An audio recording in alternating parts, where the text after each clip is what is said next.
धनिया खाओ, जीरा खाओ और ये अजवाइन खाओ, आपके पेट की गैस खत्म हो जाएगी। और ये 3500 साल से वैसे का वैसा ही है। अजवाइन खाओ तो गैस खत्म होती ही है।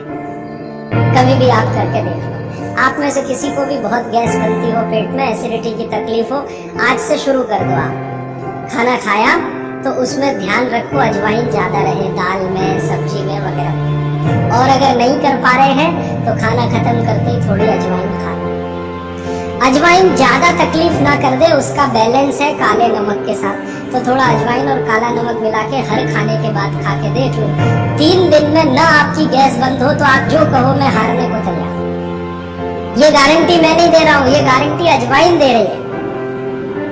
मेरी गारंटी नहीं है, अजवाइन की गारंटी। तो वो कहते हैं भागवत जी के पित्त को सम रखने के लिए हमारे रसोई में घी के बाद जो दूसरी चीज है वो है अजवाइन। अब तीसरी चीज पे आते हैं। पित्त को सम रखने के लिए अजवाइन के बाद जो तीसरी चीज अपने रसोई में है वो है जीरा। जीरा 2 तरह का है, एक सफेद और एक काला, है ना। काला जीरा सफेद से भी अच्छा है। आप एक नियम ध्यान रख लो, मैंने आपसे कल कहा था, जिस चीज का रंग जितना गहरा वो उतनी ही अच्छी। भगवान की बनाई, मनुष्य की नहीं। मनुष्य ने तो पेंट भी बना दिया है, बहुत गहरे रंग का।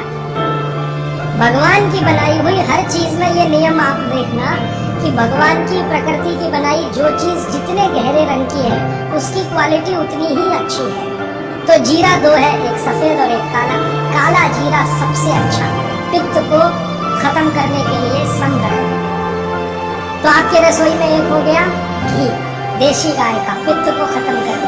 दूसरा हो गया अजवाइन, तीसरा हो गया जीरा, और एक चीज हींग।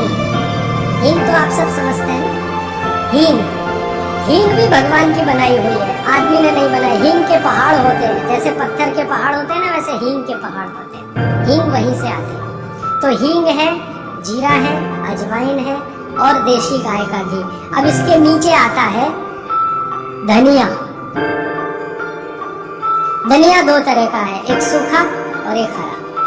जब तक हरा उपलब्ध है आप खाइए, जब नहीं है तो सूखा खाइए। दोनों की क्वालिटी एक ही है। सूखे धनिया में कोई कमी नहीं आती। आपके मन में ये प्रश्न है ना, हरे पत्ते का धनिया में कुछ ज्यादा होगा, सूखे में कम, बिल्कुल नहीं है। दोनों में बराबर है। सूखने के बाद भी उसके गुण धर्म में कोई कमी नहीं। अब ऐसी पूरी लिस्ट है, मैंने तो आपको 5-7 बता दिया पित्त को कम करने के लिए क्या क्या। आपको पूरी लिस्ट है तो 108 है।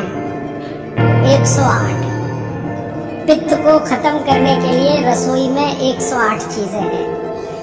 वो पूरी लिस्ट देखनी है तो वो किताब है, आप ले लेना। एक स्वदेशी चिकित्सा किताब हमने बनाई है और एक बनाई है गंभीर रोगों की चिकित्सा, इसमें ये सूची है। और थोड़ी सी अष्टांग हृदयम के भाग 3 में भी है, भाग 2 में भी है, थोड़ी थोड़ी है।